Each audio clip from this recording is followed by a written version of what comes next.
Is now back. Obviously solo at this point. Nat had to go be his dad life self and totally understood. We got a little bit of a late start here, so apologize for that. Now you gotta listen to only the wolf, but hopefully my voice is soothing enough to take you home because we got fallers, we got penny stocks. We just finished covering all the risers, and again, if you haven't heard it, last episode we broke down the whole OBJ, Le'Veon Bell, and the Antonio Brown trades. So if you haven't heard that one, we're not going to talk about any Steelers or Giants or any of those folks because we covered it in depth in over almost an hour episode last time. So if you missed that one, make sure you check out episode 70 last week. But here we go to continue on with outside that, the fallers and penny stocks that came from free agency. So first faller on my list is Damien Williams. And if you're a fan of this podcast, if you watch any of our stuff, you know that Damien Williams is a guy we've raved about. He was up at 14 overall on my big board, a guy that scored 10 touchdowns in only 6 games. His per game pace of 22.2 fantasy points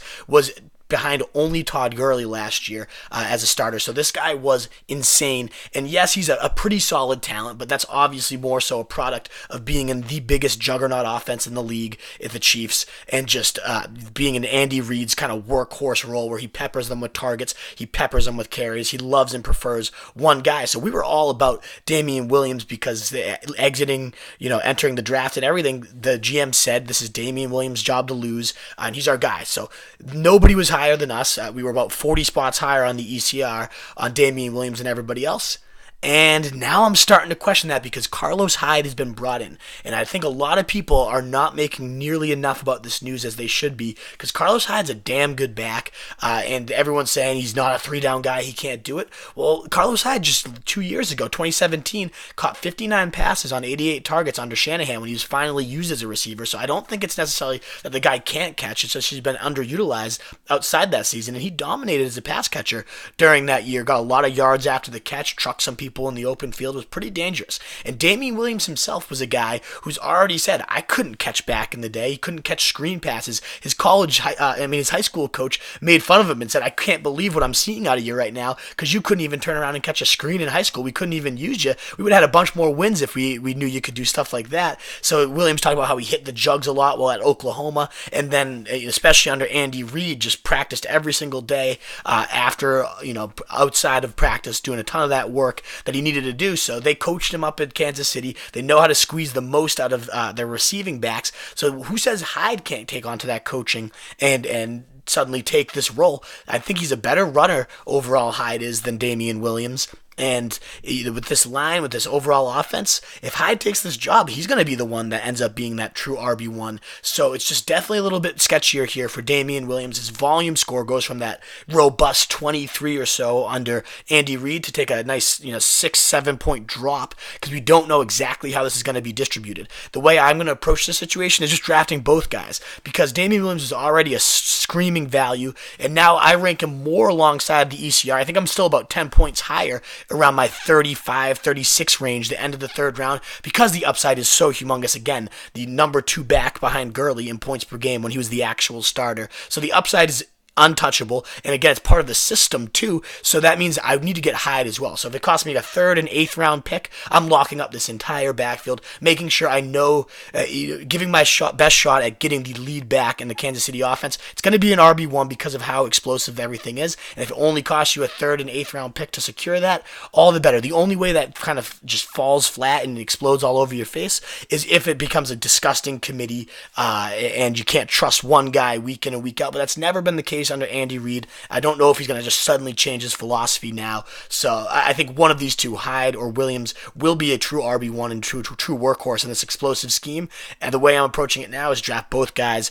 Make sure you secure the entire backfield. Another massive faller, unfortunately, is Jerick McKinnon, Matt Breida, and Tevin Coleman himself. Now a 3-headed fantasy nightmare there in San Fran, which is a real damn shame because there's nothing I like more than a well-executed zone blocking scheme, and Kyle Shanahan is the absolute guru, the pristine play caller when it comes to zone running. And now he's got 3 guys. He's got the history with Tevin Coleman. He spent a huge money to get McKinnon, and Matt Breida for a while led the league in rushing last year before getting hurt.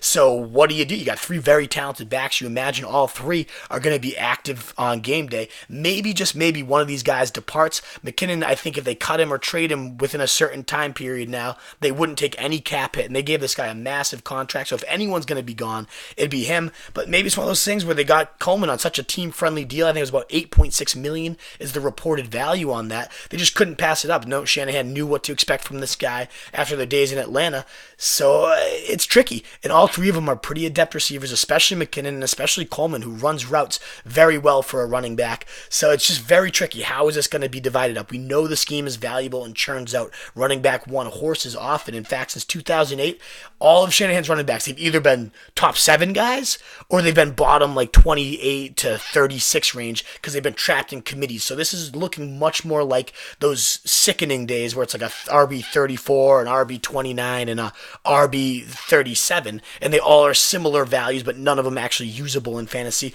But if not, if somebody does separate or someone gets traded, I mean, we saw Freeman RB1 and RB6, then Hyde RB8. We saw Slayton have an RB7 year. Alfred Morris dominated an RB8 year. So there's definitely a track record here if a lead guy emerges. But man, it's going to be congested if not. So this becomes a nightmare. All of them have to take a huge hit right now.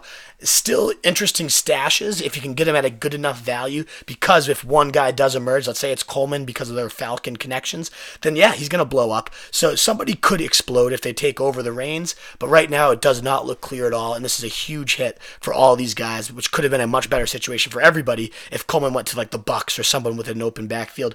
Not the case, and that's unfortunate. Derrius Guice, my third faller here, and Adrian Peterson, just the corpse of him continues to loom. He's got that looming obnoxious presence, but this guy was a monster last year for quite some time. Predictably, the wheels fell off towards the end of the year, especially once Colt McCoy took over and defenses could just power stop that run game and load up the box.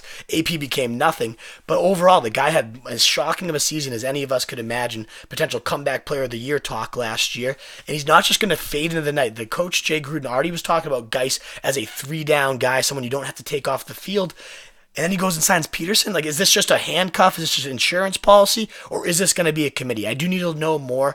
And obviously it could be worse if they went out and got a better talent than the corpse of Adrian Peterson. But we know Adrian Peterson knows the scheme well and thrived in it last year. So I imagine he is going to annoyingly eat at Derrius Guice's workload. Maybe only a red zone role, but still that's a huge part of fantasy. So it's not like I could just go all in on Guice suddenly after what was looking like a 3-down horse type of role.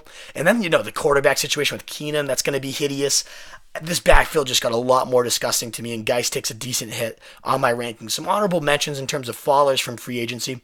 Just as we were starting to record, Golden Tate signs with the Giants. That's hideous. They already have their slot guy in Sterling Shepard. I mean, even Evan Ingram dominated out of the slot for stretches of last year. So what the fuck are they trying to do there? I get that Eli Manning can't throw the ball downfield, and he's a pretty pathetic arm at this point. So you just load up on slot guys, and that's all you're going to do as an offense is just dink, dink, dink, dunk, dunk, dunk, I guess. I mean, that's Shermer's calling card towards the end of last year, and it started to work. But, man, what a hideous spot when he was looking in closer and closer, like he was going to go to our perfect spot, New England. He now goes to the Giants. That's way just more disgusting than anything we were hoping for Golden Tate. Our top receiver lands in probably the worst type of spot for himself. Gus the Bus is an obvious faller. When you got Mark Ingram, who is essentially what Bus was, just a lot better, he's going to just take a clear-cut back seat to him. Maybe he carves out a meaningful goal line role and can preserve value, but at this point, I'm not touching him. LeSean McCoy was someone I didn't want to draft, and nobody really wanted to draft anyways, but it was like, hey, maybe, he's going to be the lead back, and this offense takes a step forward with Josh Allen, and then let's sign Frank Gore, who just somehow is still alive and well in the NFL. I don't get it. I don't even know how old the guy is, maybe 70 at this point, but he's still alive and kicking, and now he's there to just ruin LeSean McCoy's already sinking value even further. And Tyrell Williams, you hope this guy would go to like the Colts in an explosive offense where he could carve out some really meaningful volume, and no, he goes and is just the number 2 to Antonio Brown and the awful Raiders overall team. Gruden's never sustained significant value for 2 receivers outside of when he had Tim Brown and Jerry Rice. And that's not Tyrell Williams. He's not on the level of those two. So Antonio Brown, this helps him. This helps Derek Carr to have this deep threat. Tyrell Williams certainly will have a couple blow-up days here and there. He got paid like $11 million a year, so they obviously envision a significant role for the guy. But it's just back to that inconsistent, can't trust the guy no matter what style role. I won't be touching him, and that's unfortunate because he had a ton of upside depending where he landed. those are the followers. If there's others you think of, let me know. Tweet at me, RotoStreetWolf. I'm going to hit up the penny stocks now. And there are tons of them, but we're going to focus in on 3 and then kind of rapid fire it as well. We got Mike Davis as my first one, and I think he has humongous TD upside as the Bears' big back. This, of course, assumes that Jordan Howard is traded. They move on from him. That's been the rumblings all offseason. And after signing Mike Davis, who is essentially Jordan Howard, just a better receiver, I imagine he is gone for good. If not, then this becomes a 3-headed, disgusting nightmare, and only Cohen is a guy I would actually target. But right now, I think Mike Davis fits it perfectly. Nagy doesn't need a fancy type of back when he's got Cohen as that gadget style player. He needs a guy that hits the hole, can pass protect, and gets upfield, and that's what Davis does. He's just a no-nonsense style bruiser guy that runs north-south and gets what's in front of him, and even more so. He just churned out with Seattle last year, 112 carries, 514 yards, and 4 TDs, limited spot starts. The guy looked like he could shoulder an entire rushing offense, so there's some serious upside to Mike Davis here, especially because he's a good receiver. 43 targets, 34 receptions, 214 yards, and a TD in the receiving game. That's significant, especially with the Bears, who love to pepper their running backs. Obviously, Cohen is going to be the main third down back and pass catcher there, but Davis can do a lot more than Jordan Howard can in that big back role, a lot more kind of roll out on the screen of a play action style thing. I think they clearly have a role for this guy if they went out and made sure to get Mike Davis on the day free agency started. I really like the upside he could be as the Bears' big back. And then you got a just enormous pass-catching value hole in Pittsburgh. We talked a lot about Pittsburgh and Juju last time and Vance McDonald rising up, but who's going to be the outside receiver there? And then in comes Donte Moncrief. I know this guy has burned us before in the past. It burned a lot of people with everyone calling that 26 breakout. He had that huge touchdown streak in 2015 where every single game Luck played, the guy caught a touchdown. And it wasn't shocking because he's 6'2", huge body, led the combine with a 4.4 40 and a 39.5-inch vertical, so athletic freak that can go up and make plays over any cornerback in the league. We were seeing that on a weekly basis where we climbed the ladder and contested balls, just Luck would put it up and the guy would go and get it. But since then, he kind of fizzled out. Luck got hurt often, and he ended up leaving the Colts offense, goes to the awful Jaguars. We see a couple blow-up games where he gets behind the defense, catches some deep balls, still shows us that deep speed and that leaping ability, but he was just the fucking Jaguars, catching passes from Blake Bortles. That's never a recipe for fantasy success. So he lands, though, in the perfect situation now. If he's ever going to be anything, it's going to be realized with the Steelers, and the Steelers with a gaping target void behind obvious number 1 Juju Smith-Schuster. We got the second most air yards in the league vacated with the departure of Jesse James, and Antonio Brown. Just a ridiculous amount of volume is now available there. 240 targets, 2,547 air yards. That's nearly half the team's yards from last year are completely opened up. So Moncrief could be the one that comes in and steps in an offense that should reside in the still hit the red zone quite often. That's where Moncrief could be a monster. There is very real 8-10 touchdown upside for this big body that can climb ladders and make plays. I really like what Moncrief can bring. And if it's not him, then maybe it's James Washington. He flashed with a couple 60-yard efforts in two of his last 3 games, showed that deep speed that made the team go out and get him. And nobody evaluates receivers better than the Steelers. And that's why I'm excited they went out and got Moncrief. That's why James Washington is still somebody I'm going to pay very close attention to this offseason, is because I trust the Steelers more than any other team in terms of their wide receiver evaluation. So if they want these 2 guys, it means they see something, they see a role, and they're going to use them well. So I really like both those guys with late round stabs to have 10 plus touchdown upside penny stocks. We talked about Vance McDonald. Maybe he's the guy that could end up blowing up with Jesse James gone as well. The third penny stock I need to mention is a guy named Trey Quinn.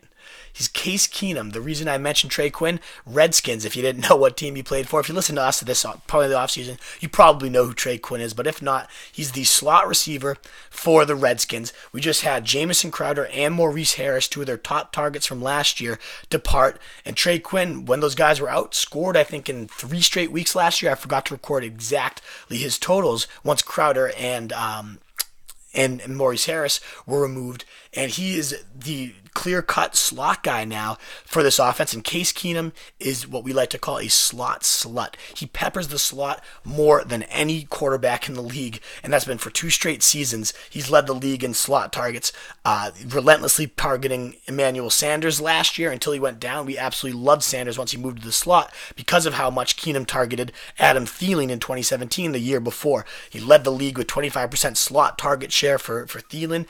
Third down especially, he would look to his way 44% of the time. So it was trailed only Keenan Allen and DeAndre Hopkins on third down did Adam Thielen back then. Sanders was a top 10 wide receiver till he got hurt last year as the slot slut. So who's that next guy? It's Trey Quinn, and he's going to get peppered with target after target. So he's got to be a guy that's on your radar. Even though it's the disgusting Redskins, that'll probably make him a screaming value. Probably a guy you can get in your last round that could end up seeing 100-plus targets because Case Keenum loves pepper in that area of the field.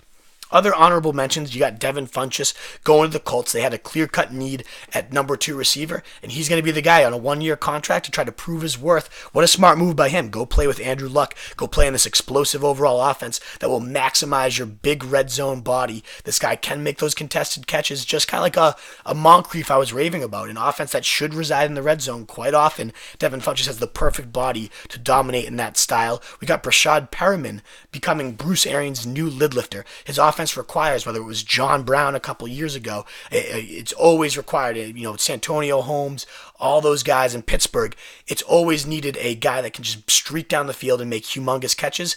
Breshad Perriman really flashed that ability last year. I know he's a huge bust with the Ravens. He goes over to Cleveland, and him and Mayfield connected on some beautiful-looking deep balls. The guy seemed to finally have it click in his head. Gets a 1-year type of prove-it deal in the perfect style value hole for himself as Bruce Arians' new lid lifter. I think there's a lot of upside there for Breshad Perriman as a deep ball, best ball, especially style guy that will have a couple of those like 182 touchdown days with Bruce Arians, a perfect best ball target. And speaking of departed Redskins receivers, Maurice Harris, and then also Bruce Ellington becoming potential major prominent figures in the Patriots' juggernaut offense. It could be, don't know which one it's going to be, if any of them.